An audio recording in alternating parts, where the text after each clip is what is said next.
What's up, Echo family? Before we dive in, don't forget to smash that like button, hit subscribe, and share this video around. Drop a comment letting me know where you're tuning in from and what time it is there. I love seeing how far the Darkened Echo spreads. Let's keep the energy strong and keep this channel growing. Back when I was in college, I started dating a girl named Alyssa.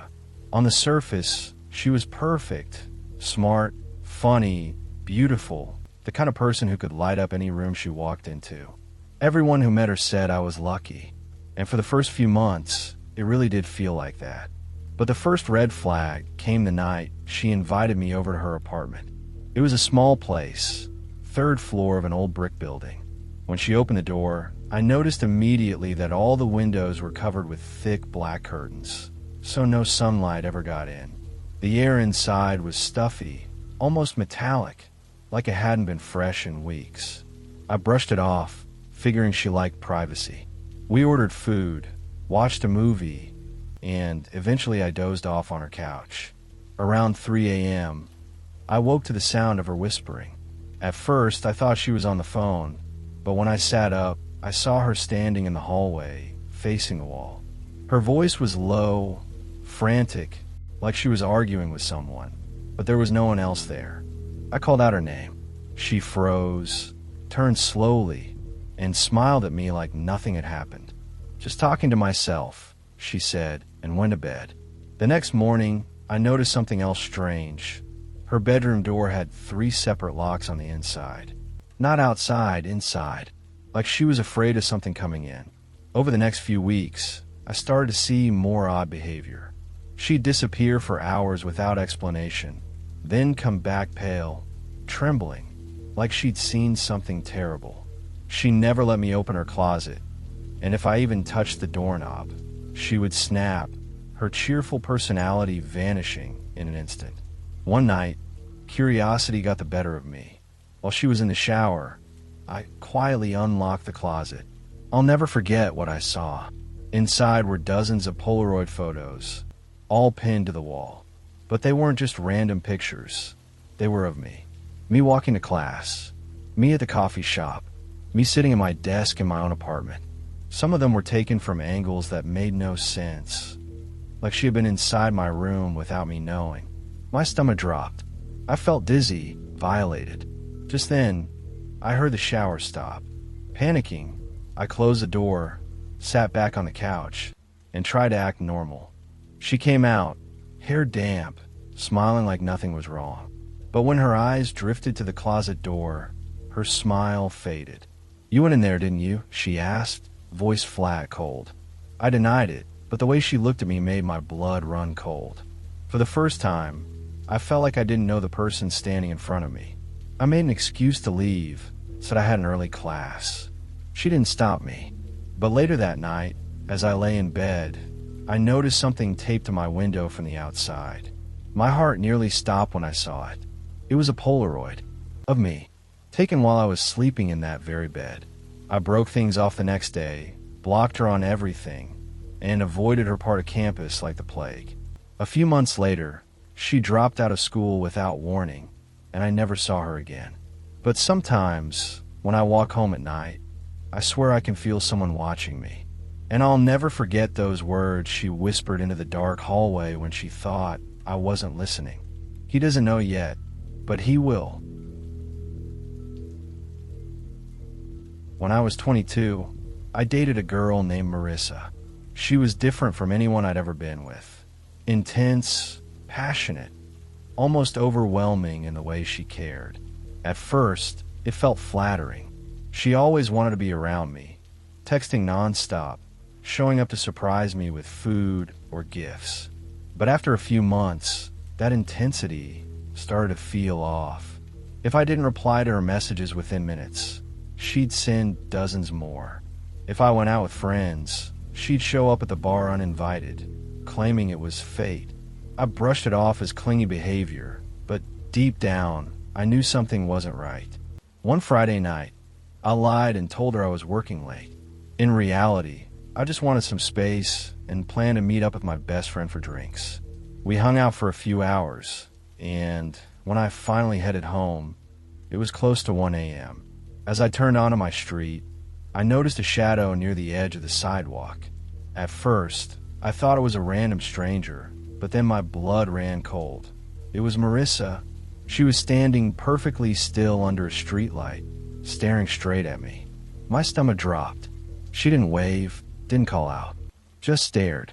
I forced a laugh and said, "Were you waiting for me?"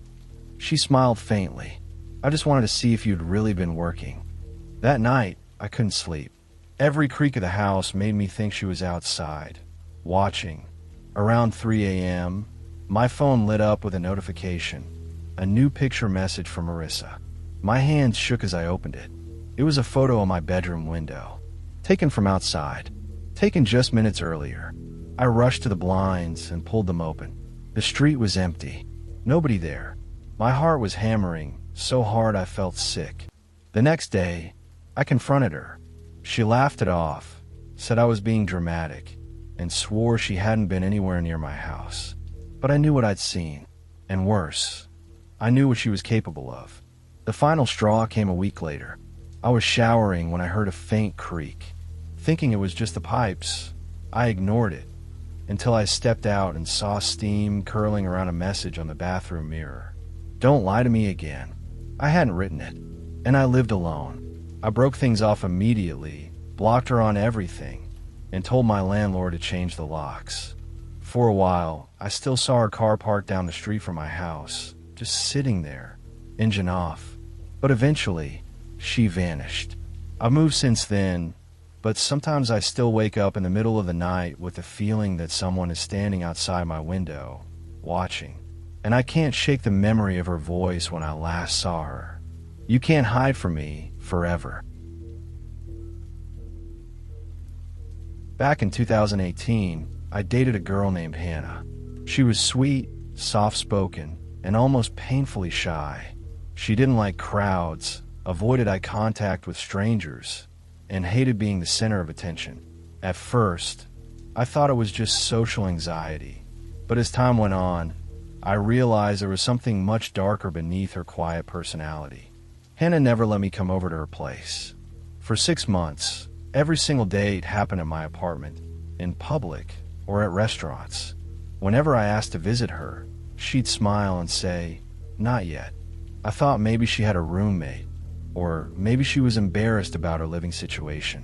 I didn't push too hard, until one night, she finally invited me over. Her apartment was small, sparsely furnished, and eerily quiet. There were no pictures on the walls, no decorations, nothing that suggested anyone really lived there. It felt like a space that had been staged, not inhabited. After dinner, she went to grab dessert from the kitchen. While she was gone, I noticed a leather-bound notebook sticking out from under the couch. I thought it was a sketchbook or diary, and curiosity got the better of me. When I opened it, my stomach dropped. It wasn't just a journal. It was filled with detailed entries about me. Not normal things like dates we'd been on, but obsessively precise notes. What time I left for work every day, what I ordered for lunch the week before, even the conversations I'd had with coworkers that I'd never told her about. The further I flipped, the worse it got. She had written down things I hadn't even said out loud. Private thoughts, fears, little secrets I'd never shared with anyone. Somehow, she knew them. Then I found the drawings. Dozens of sketches of me sleeping. Some were clearly from my own bedroom. The angle of the bed, the posters on my wall, the way I lay on my side. I felt my throat tighten. She had been in my apartment while I was unconscious. Suddenly, I heard her voice behind me. "You weren't supposed to see that." I froze. She was standing in the doorway, holding 2 plates of cake, her expression blank. I didn't know, I stammered. She set the plates down and walked toward me slowly. Her eyes didn't leave mine. "It's not what you think," she whispered. "I'd just like to know you. All of you." Her voice was calm, but there was something in her tone that made my skin crawl. I left that night, making up some excuse about an early morning. But when I got home, I couldn't shake the feeling that she might already be there. I checked every lock twice, searched every corner of my apartment, but found nothing. Until I went to bed. When I pulled back the covers, I found a Polaroid on my pillow. It was a photo of me sitting on her couch earlier that night, reading her journal. The picture had been taken from just a few feet away, but I hadn't seen her holding a camera. I ended things the next day, terrified of what she might do. For weeks afterward, I found little reminders that she hadn't truly left. A flower on my doorstep, a note tucked under my windshield wiper, once even a key to an apartment I didn't recognize. I never used it. I never saw her again. But sometimes when I wake up in the middle of the night, I think of the words she whispered as I left her place for the last time. Don't worry, I'll always be watching. A few years ago, I dated a girl named Rebecca. She was beautiful, outgoing, and had this magnetic energy that drew people to her. She loved being the center of attention, and honestly, I was proud just to be the guy by her side. But over time, I started noticing cracks in her charm, little moments that didn't make sense. She hated when I hung out with friends without her. If I went anywhere alone, she'd interrogate me afterward like I'd committed a crime. Sometimes she'd show up at places I hadn't even told her about, smiling like it was just a coincidence. The first real scare came one night when I was at her apartment. We were drinking wine, laughing. Everything seemed normal. I got up to use the bathroom, and on my way back, I noticed her bedroom door was slightly open. Inside, on her desk, was a thick scrapbook. I shouldn't have looked, but I did. The scrapbook was filled with pictures of us, not just cute couple shots, but pictures of me alone. Me at the grocery store, me at the gym, me walking to my car. Some of them went back months, before we even officially met. My chest tightened. I flipped further. On the last page, she had pasted a picture of me sleeping in her bed, and beneath it, written in red marker, "Mine forever." I slammed the book shut just as she appeared in the doorway. Her smile was wide, unnatural. "You weren't supposed to see that yet," she said softly. "Yet," I asked, my voice shaking. She walked toward me, eyes unblinking. "I don't want you to ever leave me. Not like the others." Before I could respond, she pulled something from her nightstand, a pair of handcuffs. I laughed nervously, thinking maybe it was a joke, but she wasn't laughing. That's when I saw the small metal box under her bed, half pulled out. Inside were locks of hair, old watches, and photos of men I didn't recognize. My stomach twisted as realization hit. I wasn't the first. She lunged forward, snapping the cuff onto my wrist before I could react. I yanked away, adrenaline taking over, and bolted for the door. She screamed after me, a chilling sound that didn't even sound human. I managed to escape, running barefoot down the street with the cuff still dangling from my wrist. I never went back for my shoes, my jacket, or any of the things I'd left behind. For weeks, I saw her car parked near my apartment, just sitting there with the lights off. Once, I even found a note taped to my door. "You can't run from forever." Eventually, she disappeared. I heard she moved out of state, and I haven't seen her since. But to this day, whenever I hear the jingle of metal, keys, chains, anything, my heart jumps. Because I'll never forget the look in her eyes when she whispered, "If I can't have you, no one can." In 2020, I dated a girl named Lila. She was sweet, thoughtful, and incredibly attentive. She'd remember the tiniest details about me, my favorite songs, what I wore on our first date, even the way I took my coffee. At first, it felt like the perfect relationship, but slowly, things started to feel rehearsed. One night, I mentioned a childhood story I was sure I'd never told her before. She nodded and finished the story for me, word for word. When I asked how she knew, she just smiled and said, "You must have told me already."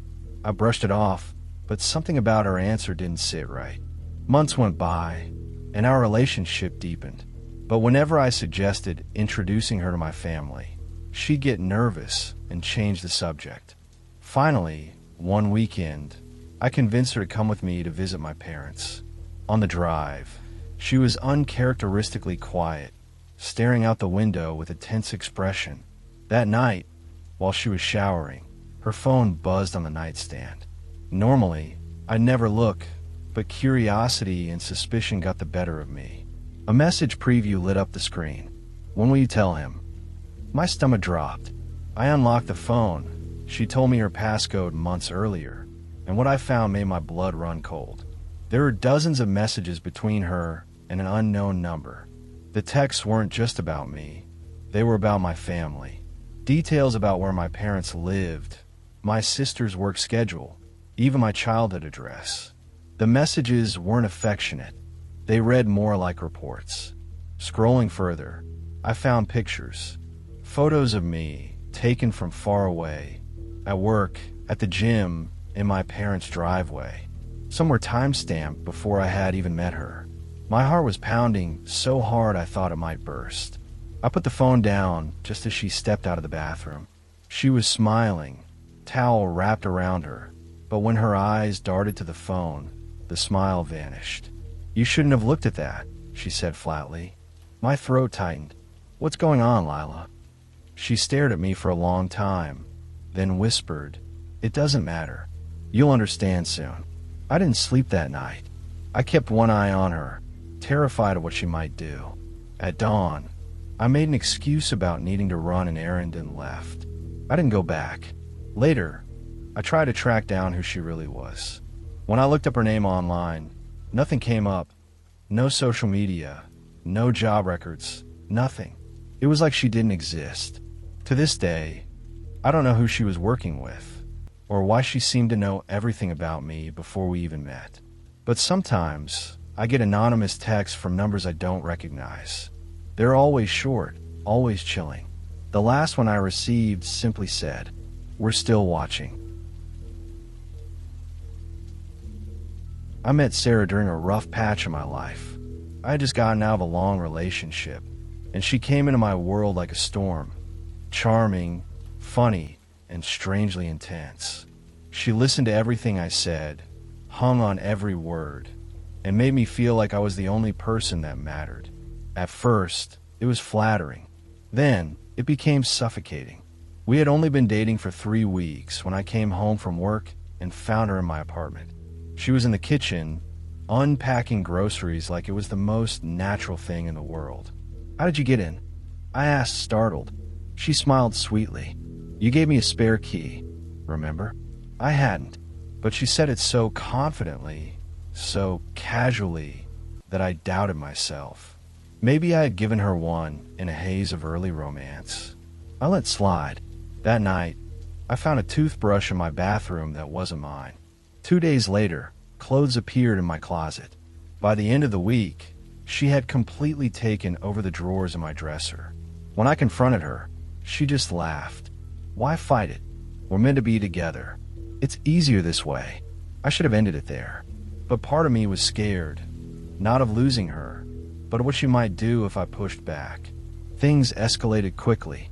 She'd rearrange my furniture, throw out my old things without asking, and start making decisions about my life as though she owned it. She even quit her job, saying she wanted to be home with me all the time. The scariest moment came one night when I woke up to find her sitting in a chair by the bed, watching me sleep. "What are you doing?" I whispered, my voice trembling. She leaned forward, her face half hidden in the shadows. "I just like to watch you breathe. It reminds me you're mine." From that night on, I barely slept. I started locking my bedroom door, but somehow, she always managed to get inside. One morning, I woke up to find her lying next to me with a key in her hand. "I made copies," she said with a grin. The breaking point came when I tried to tell her it was over. Her expression changed instantly, like a mask being ripped away. Her voice dropped into a chilling calm as she said, "You don't break up with me. I decide when this ends." That same night, I came home to find every photo of me in the apartment. Family pictures, old vacation shots, even my work ID photo, had been cut into pieces. On the wall above my bed, she had taped a collage of just my face, staring back at me. That was the night I left. I didn't pack. I didn't take anything. I just walked out and never came back. I had to move cities, change my number, cut ties with mutual friends. Even then, sometimes I feel like she's still nearby. Once I thought I saw her car parked across the street from my new place, but when I looked again, it was gone. To this day, I don't know how she got a key to my apartment. I don't know how long she had been planning to move in, but I'll never forget the words she whispered that last night as I walked out the door. "You can leave the apartment, but you'll never leave me." I dated a girl named Emily during college. She was quiet, shy, and always seemed a little too eager to please. At first, I thought she was just sweet, maybe a bit introverted.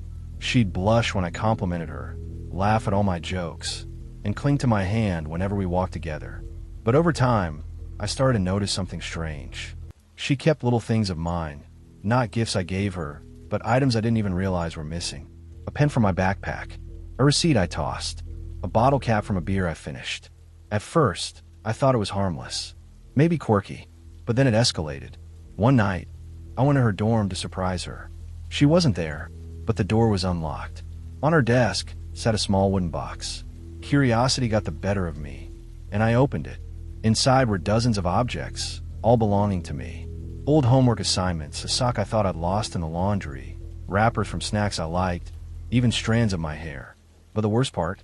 At the bottom of the box was a small folded note. In her handwriting, it read, "Pieces of you, until I can have all of you." My stomach dropped. I shoved the note back inside just as I heard the door open. She walked in, saw me standing there, and her face went pale. Then, slowly she smiled. "You weren't supposed to find that yet," she whispered. I laughed nervously, trying to brush it off, but her eyes never left mine. They were unblinking, wide, almost hungry. After that, I tried to distance myself.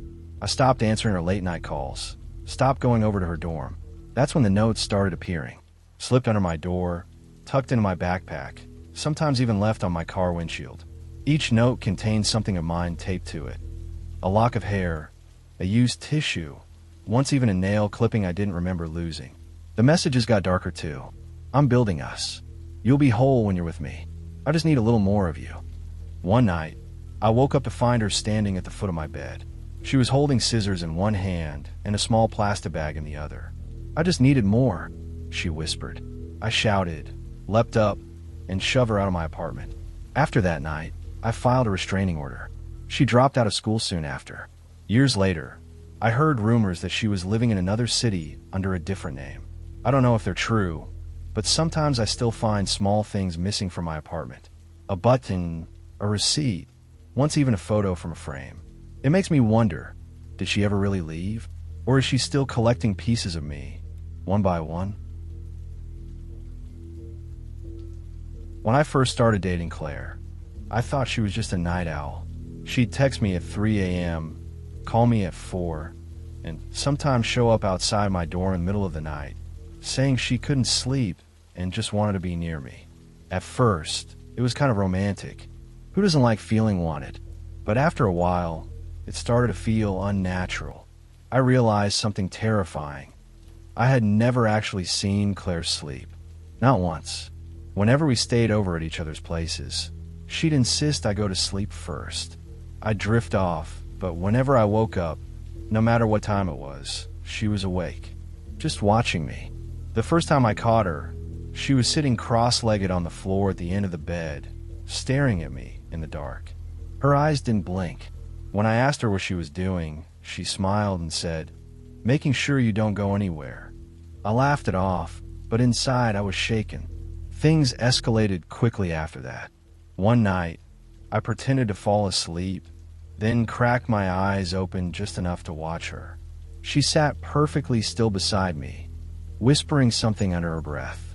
At first I thought it was random nonsense, but when I listened closer, I realized she was repeating my name, over and over again, for hours.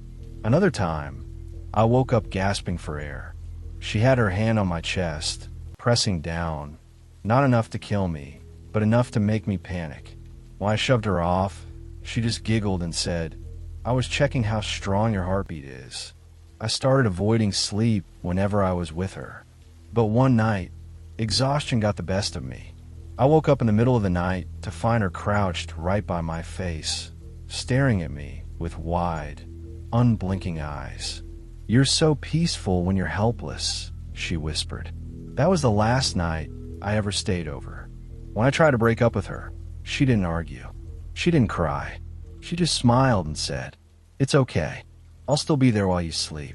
That night, I barricaded my door and barely closed my eyes. At 2 a.m., I heard soft footsteps outside my apartment. Then, the sound of fingernails scratching the door. To this day, I don't know how she did it, but sometimes when I wake up in the middle of the night, I swear I see her shape in the corner of the room, silent, watching, waiting, and every time I drift back into sleep, I hear the same whisper in my head. "Don't worry, I'll never sleep, so I'll never miss a moment with you." I dated a girl named Hannah during my senior year of college. She was different from anyone I'd ever met. Funny, spontaneous, and a little reckless. Being with her felt exciting, like living inside a movie. She made me feel alive in a way no one else had. But Hannah had a dark side. She would get jealous over the smallest things. If another girl so much as said hi to me, Hannah would go cold for the rest of the night. Once, when a waitress smiled while taking our order, Hannah leaned across the table and whispered, "She likes you." I should slit her throat. I laughed nervously, thinking she was joking, but the way her eyes didn't move, the flat tone in her voice, didn't feel like a joke. One night, after a fight, she stormed out of my apartment. Hours later, I woke to find my phone buzzing on the nightstand. It was a video message from Hannah. I hit play, and what I saw froze me to my core. She was in her room, sitting cross-legged on the floor, surrounded by candles. On the wall behind her were dozens of photos of me, taped up in chaotic rows. Some were normal pictures from social media, but others looked like they were taken without me knowing. Me walking to class, me sleeping in my own bed. In the video, she was crying, mascara running down her face. She looked straight into the camera and whispered, "You don't get it. We're forever. Even if you leave me, you'll never really leave. I'll always be with you. Always." Then, she held up a knife. Slowly, she pressed it against her wrist. I shouted at the screen, fumbling to call her, but before I could, the video ended. I panicked, called 911, and gave them her address. When the police arrived, they found the candles, the photos, but no Hannah. The knife was still on the floor, smeared with something red, but it wasn't blood. It was paint. She staged the entire thing. For weeks after, she disappeared. No calls, no messages. I thought maybe she'd finally moved on. But then, one night, I got a text from an unknown number. It was a photo of me, taken through my apartment window. The caption read, "Told you. Forever." To this day, I don't know where she went, or how she keeps finding me. But sometimes, late at night, I feel my phone buzz on the nightstand. When I check, there's no new message. Just the faint reflection of my own terrified face in the black screen. And for a split second, another face smiling just behind me.